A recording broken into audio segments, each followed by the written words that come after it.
My name is Emily. I am 33 years old. I live with my husband Henry in a small house. Our life was simple. It was happy, but for many months, I did not feel right. I was always tired. Waking up in the morning was hard. My body felt heavy, like I had not slept at all. Henry was very worried. He was a kind man. He looked at me with sad eyes and said, "Emily, you need to see a doctor. I am worried about you." I told him it was just stress. I worked in a big company and sometimes it was busy. I just need more rest, I said. But he did not agree. He said, "No, this is not normal. Please, for me, let's go to a doctor." He found a new doctor for me. His name was Dr. Milton. Henry said his friend recommended him. He said Dr. Milton was the best. Henry took a day off from his work to come with me. He held my hand in the car and said, "Everything will be okay. We will find out what is wrong." Dr. Milton's office was very clean. It did not feel like a normal doctor's office. It felt expensive. Dr. Milton was a tall man with a serious face. He asked me many questions. "How long have you felt this way? Do you have any pain?" I answered all his questions. Henry sat beside me, listening to every word. He looked more worried than I was. Then the doctor checked me. He listened to my heart. He checked my blood pressure. After about 20 minutes, he sat back in his chair. My heart was beating fast. Henry held my hand. At last, Dr. Milton looked up. He smiled and said, "Mrs. Henry, I have good news. There is nothing wrong with you. You are perfectly healthy." I could not believe it. "Healthy?" I asked. "But I feel so tired all the time." He nodded. "Yes, I understand," he said. "But all your tests are normal. Sometimes our minds can make our bodies feel tired. You are just stressed. Perhaps you need a vacation." I was so happy. I smiled at Henry. He smiled back, but his smile was a little strange. But I was too happy to think about it. "Thank you, doctor," I said. "Thank you so much. I was not sick. I was just stressed. That was an easy problem to fix." We stood up to leave. Henry said, "Thank you, doctor. You have made us very happy." We walked out of the office into the waiting area. Henry said to me, "Emily, wait here for one moment. I forgot to ask the doctor about the payment." I nodded and sat on one of the chairs. The door to the doctor's office was a little open. I could see inside his office. I saw Henry go back inside. He did not say anything. He just reached into his coat pocket and took out a white envelope. He gave it to Dr. Milton. The doctor took the envelope and quickly put it in his desk drawer without looking inside. Then Henry turned and walked out of the room, closing the door behind him. He came back to me smiling. "Okay, let's go," he said. I was confused. An envelope full of money. Why? Why would my husband give the doctor an envelope full of money after our appointment? The receptionist was at the front desk. People usually pay there. They pay with a card or cash, and they get a receipt. But Henry gave him a secret envelope. On the car ride home, I was quiet. The happiness was gone. Henry was talking happily. "I feel so much better, Emily. I was so worried. Now we know you are fine. We should plan that vacation the doctor talked about. Where do you want to go? The beach or the mountains?" I looked at him. "Henry," I said, "why did you give the doctor an envelope?" He stopped smiling. "What are you talking about?" he asked. "I saw you," I said. "You went back into his office. You gave him a white envelope. It looked like it was full of money." He was quiet for a while. Then he said, "Oh, that? It's nothing to worry about. Dr. Milton is an old friend of a colleague. He has some financial problems. I was just helping him out. It was a loan." A loan to a doctor with a fancy office. It did not make sense. "A loan?" I asked. "Why would you give a doctor a loan in secret right after my appointment?" "Emily, please," he said. "It's a private matter. He is embarrassed about his problems. I promised I would not tell anyone. Can we please just be happy that you are healthy? Let's not spoil this good day with silly questions." Silly questions. He called my questions silly. I felt angry, but also confused. Henry had always been honest with me.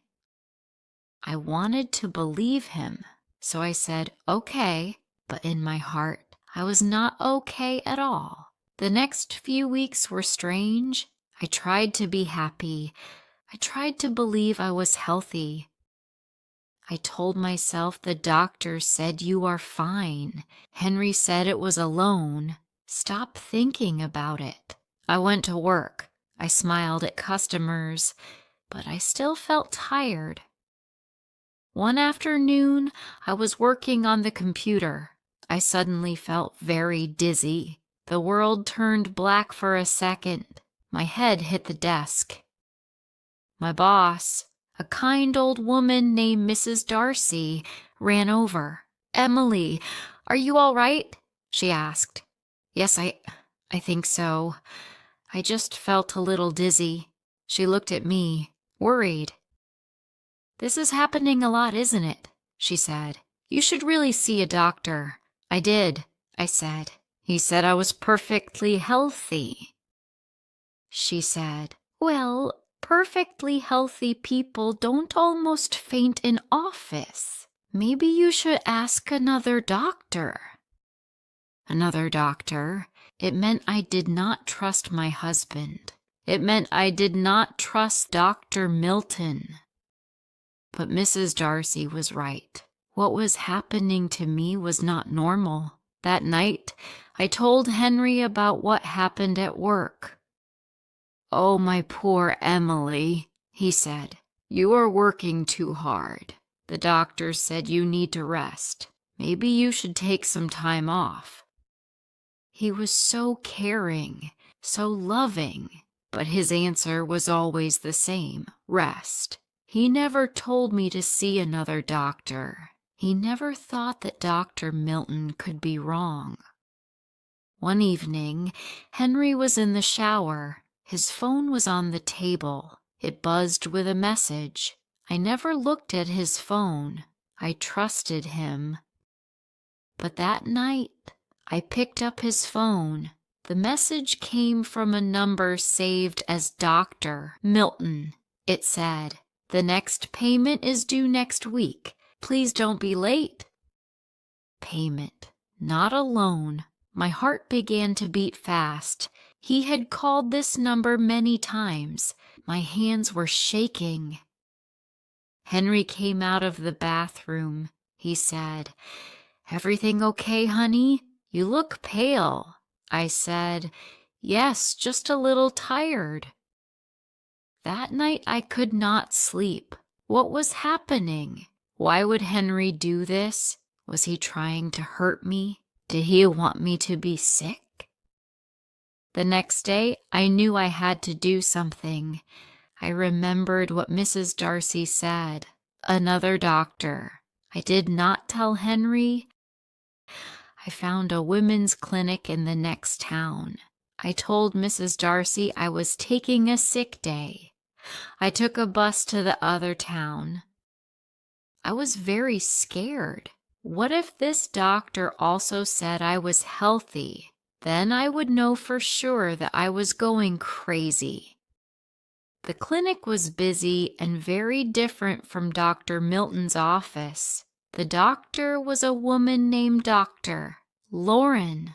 I told her everything about the tiredness, the dizziness, the headaches.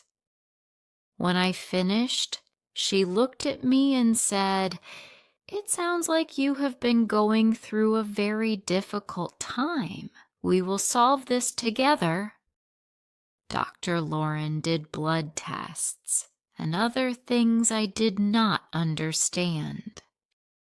She said, "I don't want to scare you, but you don't look okay. We must check carefully and make sure it is not something dangerous."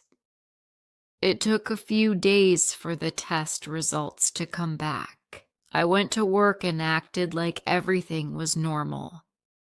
Henry was nice to me. He cooked my favorite dinner. He said, "See, you are feeling better, aren't you? A little rest is all you needed." I just smiled and nodded. Finally, the day came to get my results. I took the bus to Dr. Lauren's clinic. I walked into her office. Dr. Lauren was not smiling. Her face looked serious. She asked me to sit down. My whole body was shaking. "Emily," she said, "we got your test results. You are not healthy. You have an illness. It is a problem with your brain. That is what makes you feel tired." "I was not crazy. I was sick," she continued. "The illness is serious, but the good news is we can treat it. There are medicines that can help control it. People with this illness can live normal lives, but treatment should have started much earlier. It looks like you have had this for at least a year. Why didn't your last doctor see this?" I told her about Dr. Milton. I told her about Henry. I told her about the white envelope full of money. "He did what?" she said. "He told you that you were healthy, and your husband paid him. That is not just wrong, Emily. That is illegal. He put your life in danger." My husband, the man who promised to love and protect me, paid a doctor to lie to me about a serious illness. He watched me get sick every day. He told me I was crazy. Dr. Lauren said, "You need to report Dr. Milton." And you need to be very careful, Emily. I don't know why your husband did this, but it is not what a loving husband would do. I was shocked. I knew the truth now. I took the bus home. I did not cry. When I got home, Henry was in the kitchen. "Hi, honey. How was your day?" he said. I walked over to the kitchen. I put Dr. Lauren's notes in front of him. I did not say a word. He looked at the papers. His face went white. "I know," I said. "I know everything, Henry." He put his head in his hands. "Emily, I can explain." "Explain," I said. "Explain what?" "Explain why you paid a doctor to let me get sick. Explain why you lied to me every single day. Explain why you made me think I was losing my mind. What is there to explain?" He began crying. "I was scared," he cried. "I was so scared, Emily." "Scared of what?" I said. "Scared of losing you," he said. "My mother, she had the same illness. I watched her get worse and worse. When you started having the same signs, I was very scared. I couldn't go through that again. I couldn't watch it happen to you. I just stared at him. This was his reason, he continued. I thought, if we didn't know, if we just acted like you were healthy, maybe it would go away. I know it sounds crazy. I know, but I was so scared. I found Dr. Milton. He was in debt. He needed money. I told him I would pay him if he just told us you were fine. I just wanted a little more time with you. I didn't want our life to become about hospitals and medicine. He did not do it for me. He did it for himself, to protect himself from his own fear. He was willing to sacrifice my health, my life, to avoid his own fear. Your mother, I said, did she get treatment? Yes, but you decided I didn't deserve it. I finished for him. You decided to play with my life because you were scared. I looked at the man crying, and I did not know him. He was a stranger. I love you, Emily, he said. I love you so much. That's why I did it. No, I said, that is not love. Love does not lie.